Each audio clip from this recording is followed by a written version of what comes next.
Neste mundo vocês terão aflições. Contudo, tenham bom ânimo. Eu venci o mundo. Estas foram as palavras de Jesus registradas lá em João 16:33. Como está o seu ânimo? Esta é a pergunta que eu faço para você. Bom, o que é o ânimo? O ânimo se refere a um combustível que acende em nós a chama da motivação, da produtividade. O ânimo é um despertamento, é o que nos leva ao comprometimento. Observe que há dias que nós estamos mais animados, isso significa motivados, entusiasmados, firmes nas nossas convicções. Porém, pode acontecer de estarmos aí alguns dias desanimados, ou seja, sem fôlego para realizar, sem fôlego para produzir. E a gente sente essa diferença no nosso interior. A gente, inclusive, consegue observar o ânimo do outro e até mesmo ser influenciado pelo ânimo do outro. Quem nunca ficou mais animado com uma pessoa animada do lado ou desanimado com aquela pessoa mais para baixo? Pois é, mas para sermos pessoas realizadas nas nossas ações, nós precisamos ter um estado de ânimo positivo.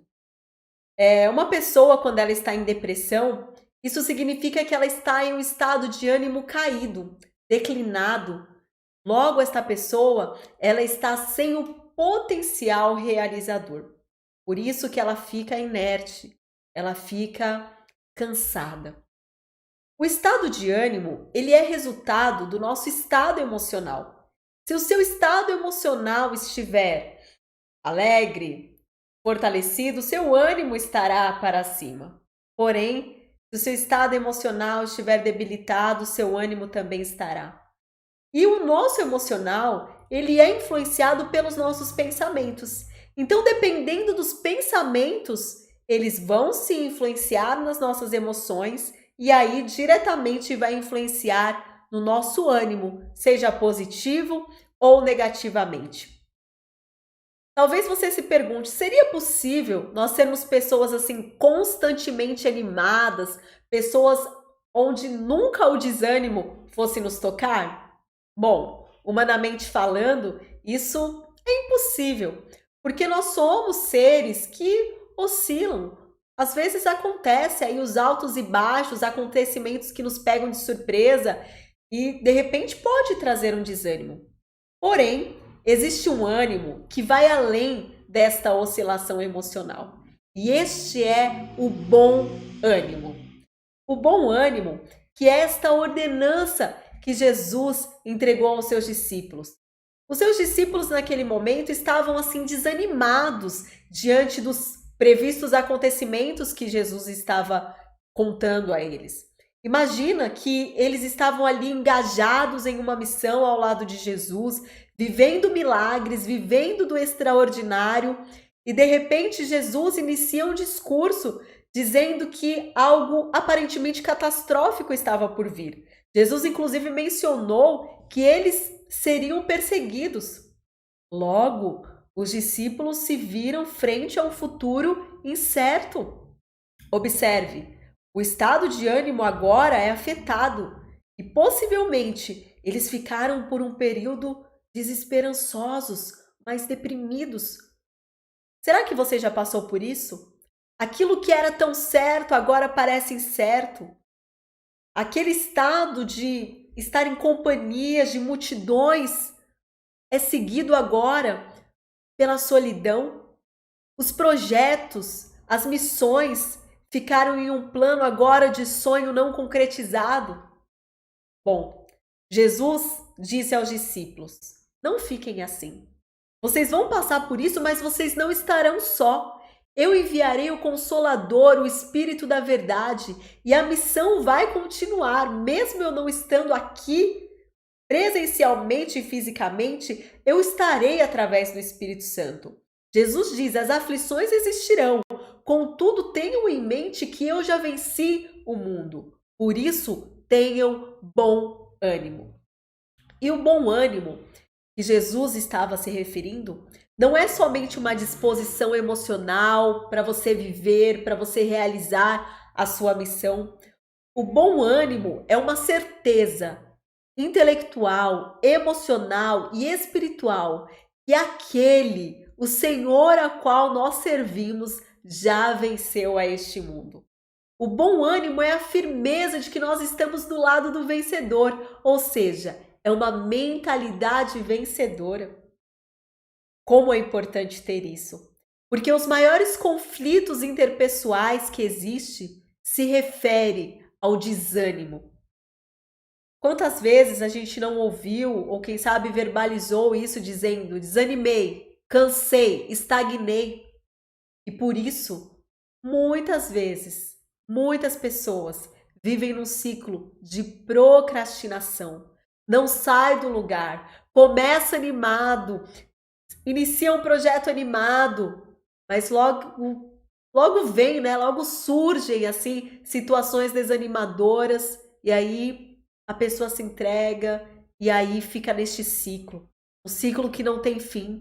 E os sentimentos que acabam se desdobrando são o senso de culpa, a baixa autoestima e vem o enfraquecimento mental. E quando nós vamos analisando os reais motivos, quais são?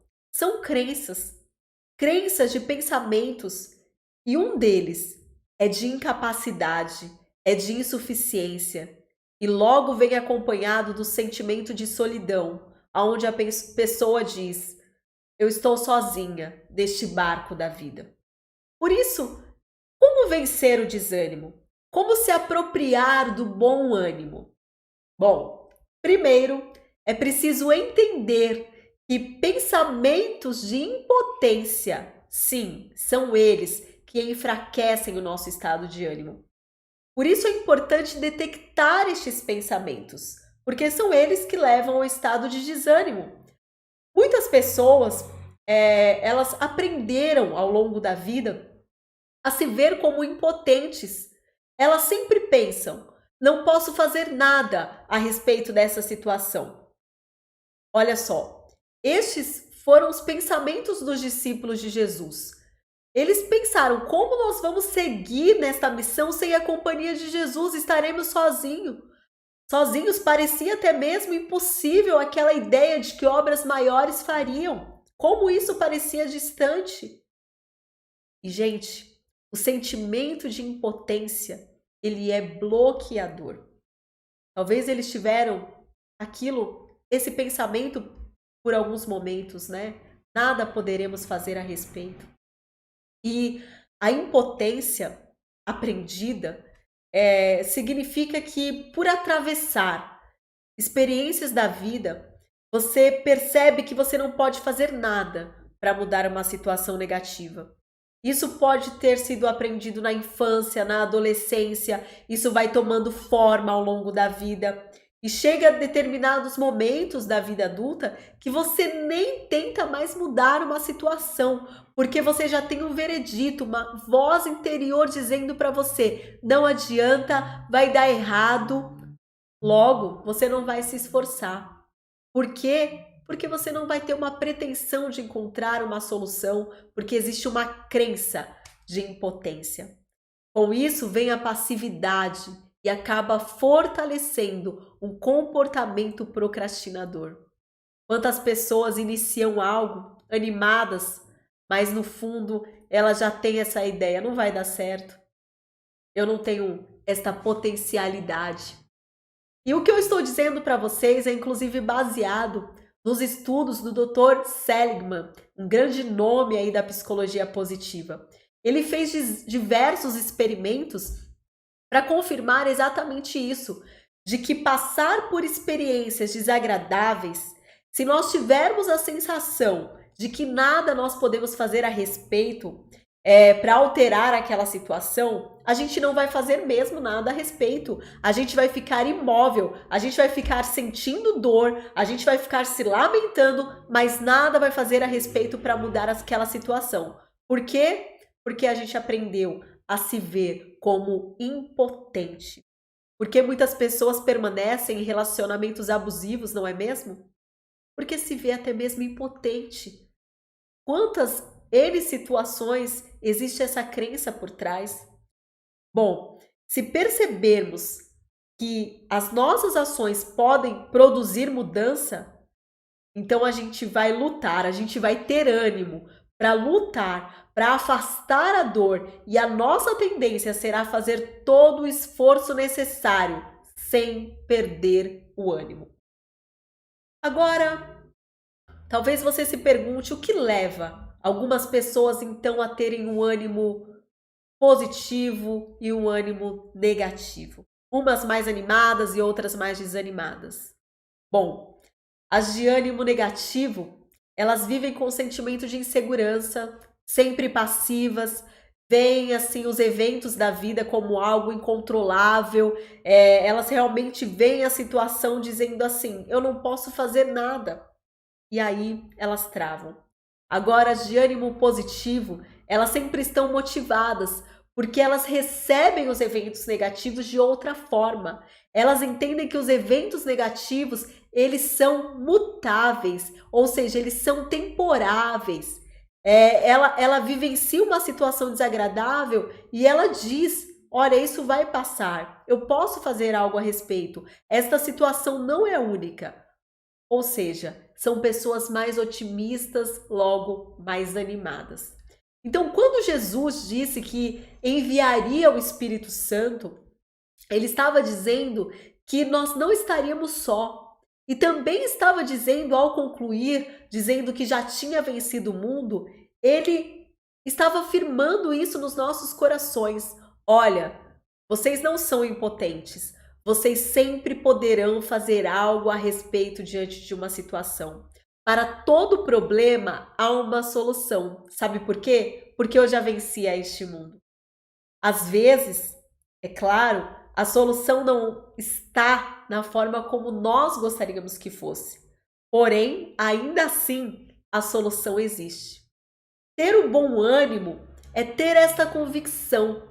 Sempre podemos vencer, porque Jesus já venceu. Para vencer o desânimo, para se apropriar do bom ânimo, inicie hoje crendo nesta verdade. O Espírito Santo, ele é o seu bom ânimo. Portanto, seja guiada pelos pensamentos de vida. Afinal, os pensamentos do Espírito são vida e paz sobre a sua vida. E quando as situações desanimadoras surgirem, ao invés de pensar o seguinte, olha, eu não posso fazer nada a respeito, você vai escolher pensar o seguinte, tudo é possível para aquele que crê. Sabe por quê? Porque o Espírito que habita em mim foi o mesmo que ressuscitou Jesus dentre os mortos. O que ele não pode fazer ressurgir na minha vida? O Espírito Santo, o bom ânimo habitando em nós, é ele que faz ressuscitar a alegria, é ele que faz ressuscitar a motivação, é ele que faz ressuscitar o sonho, que é o combustível da vida. É ele que te orienta, é ele que te aconselha, é ele que te dará os caminhos de solução. Portanto, meu querido, minha querida, tenham o bom ânimo, tenham o Espírito Santo. E aí, você vai ter agora não um comportamento mais aprendido de impotência, mas você vai aprender o caminho da potencialidade realizadora que está na presença do Espírito Santo em nós.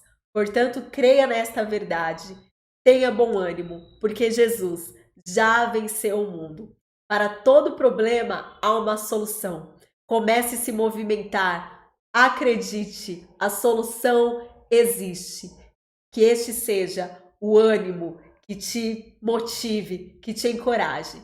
Que Deus te abençoe. Um grande abraço. Até mais.